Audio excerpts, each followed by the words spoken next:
Hi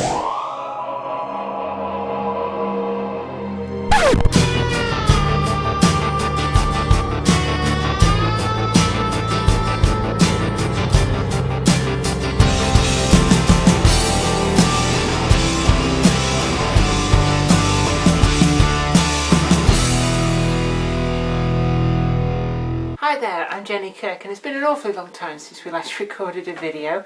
I know things just get on top of me, but drum roll please.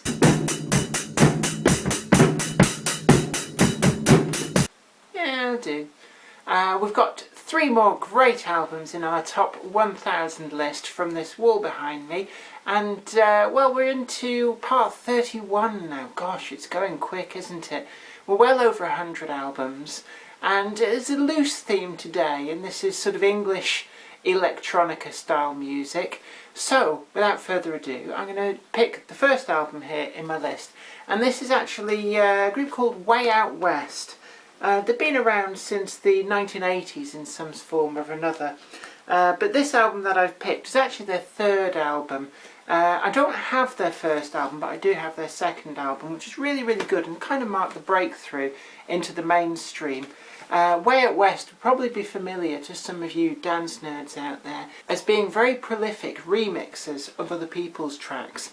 But here we get one of their own albums, and what we see here is it's not a gatefold, but kind of playing to the dance market that they tended to be biggest in.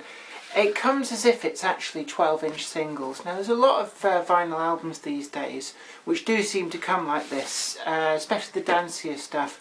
I know one of the very first albums that we reviewed, the Space Brothers album, was very much like that. So we've got this here.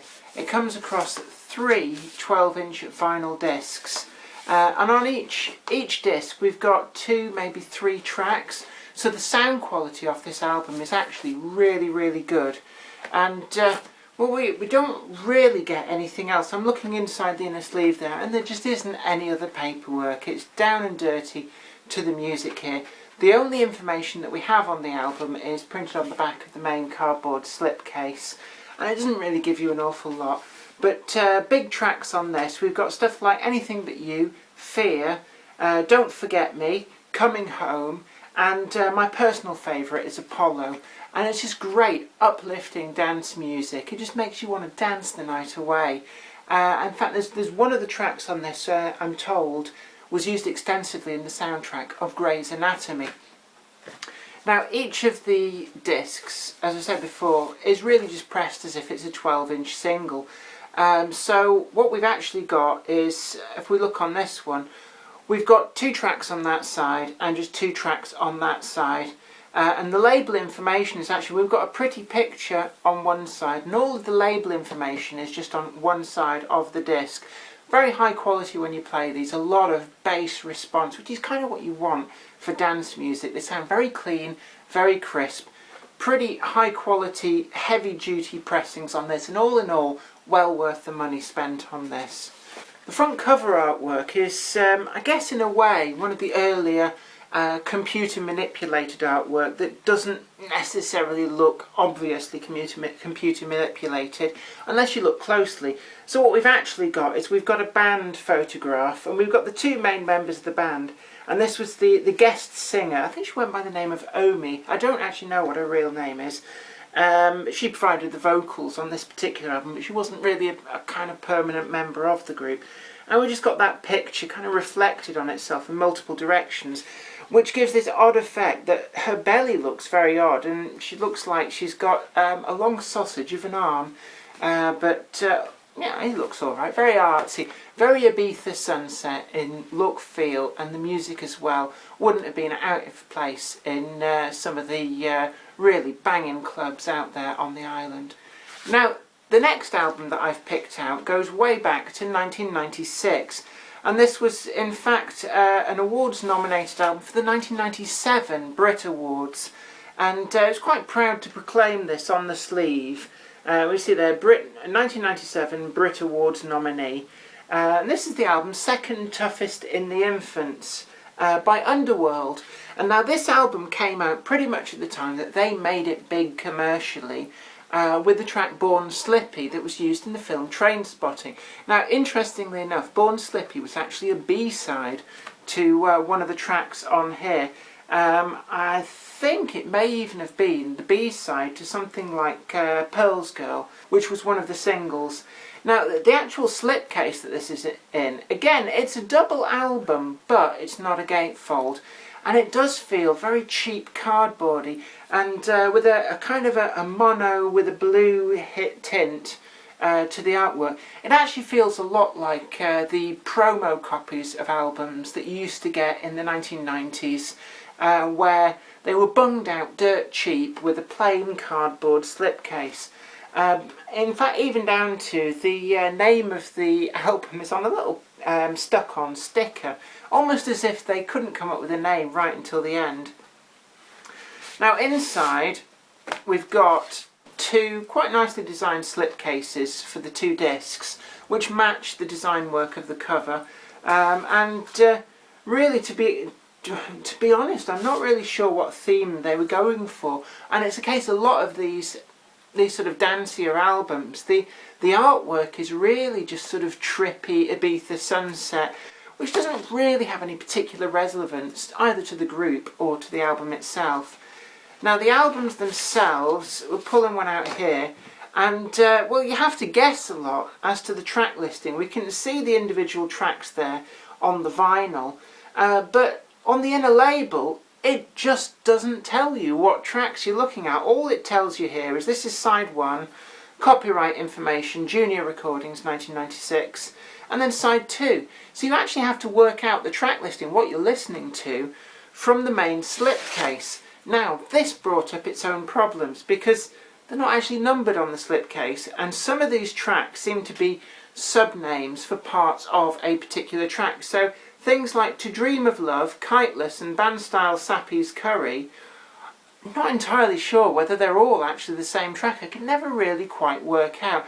The only ones that really I knew for certain which were Juanita and Pearl's Girl, because they were the singles, so I knew what I was listening to. Again, we've got some reasonably heavy quality pressings of vinyl, not quite as heavy as the Way Out West album was, but nonetheless the sound quality is there, and I used to use these for DJing off, so they were good enough quality to play in a nightclub, and I did get a lot of use out of this, and used to play Juanita a lot. That was a big floor filler back in the day when I was hanging with the cool kids, back in my DJing days.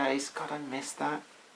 Now, the final album that I've picked is from a group that hail from Zoe's part of the world, from Newcastle. And this group is, they're called Dubstar. And we've got here, well, the album's called Disgraceful, and you don't really go far wrong with some of the cover graphics. It's some kind of pencil case, but in all honesty, it seriously is designed to look like some kind of ladies' naughty parts, vagina and vulva there. We got the double album release of this, and this was the including the original and the remix albums. Now, this was back in the times when some groups, certainly more mainstream chart pop groups, did make a lot of effort with their vinyl releases, and obviously CD was the biggest seller at the time. But what we've got here is it opens out almost to like a book, and then if we tip it up, inside this pocket we have, well, we've got the inner sleeves for the records themselves. That's the album proper, and it actually has pretty much the same packaging as the CD version of this album, except this isn't a slipcase rather than a jewel case. And we've got all of the tracks of the album set across two sides of an LP, pretty normal for a food label release, which is, they're on the same label as Blur. We've got the band picture on the back, vocals provided by Sarah Greenwood, and then we've got Steve Hillier, one of those two, and the other bloke. I always remember the women, but never really the blokes. Shame that, really. But we've got big tracks on here. Stars was a big breakthrough single from this. Just a Girl, She Said, St. Swithin's Day, and Not So Manic Now. There's some really good, catchy, mid-90s pop fare on here, and it doesn't disappoint. Now, the remix album is done somewhat differently, and the actual artwork here does differ tremendously from the rest of the package, and I think this was aimed more at nightclub DJs. And I think a lot of these tracks made it big on the club scene with the remixes. So not to disappoint, we've got the big hitting mixes on here. And in fact, going back to the first album that we did in this, we've actually got one of the Way Out West remixes on here. As I said to you, they were big on the remix, which is where a lot of people have heard of them. And here we have Not So Manic Now, the Way Out West remix, which is actually really good. And they've also done a remix of Stars as well. Other mixes we've got Biff and Memphis Club mix of Elevator Song, the Mother Dub mix of Stars, and Not Once Not Ever, the Steve Hillier version. Steve Hillier, of course, also made his name doing a lot of club dance, DJ and remixing stuff. Now finally, last but not least in this package, we have the booklet. And this, I guess, is just a 12 by 12 inch version of the 5 by 5 inch booklet that would have been in the CD. But what this means is a bit like when we reviewed some of the Pink Floyd albums. You really get to see the pictures up close and personal, and I think that this format just really lends it to the very artsy world of these strange pictures. And anybody who knows me knows that I really dig this kind of strange, pseudo-psychedelic, can't really get your mind around it stuff. I just love the weirdness of it. And it's just a bit different, and it makes you think, and it leaves your mind trying to really get to grips with this. I feel like that episode of Star Trek The Next Generation, when they're trying to show an impossible shape to a member of the Borg to crash the Borg collective CPU. And in a way, some of these pictures are trying to do that with the human CPU. But they can't crash you out, well, not unless there's something wrong with you, but it still leaves you sort of amazed and confused at the same time. Well, there we have it. 3 great vinyl LP records to put into this top 1000 list of records that we've been doing. Yes, we are going to get through them, and I'm sure that there's a lot of new albums going to come out before we finish that will make this top 1000. In fact, now has never been a greater time to be both into new music and into vinyl, because so much new stuff is starting to come out after the fallow period of the decade from the mid-90s to 2005 or so. Vinyl is back and it's big. Okay, the hipsters are making it hip and pushing the price up, but it means that vinyl junkies like me, we really can get our fix. Anyway, you take very good care of yourself, and I'll see you next time. Until then, bye for now.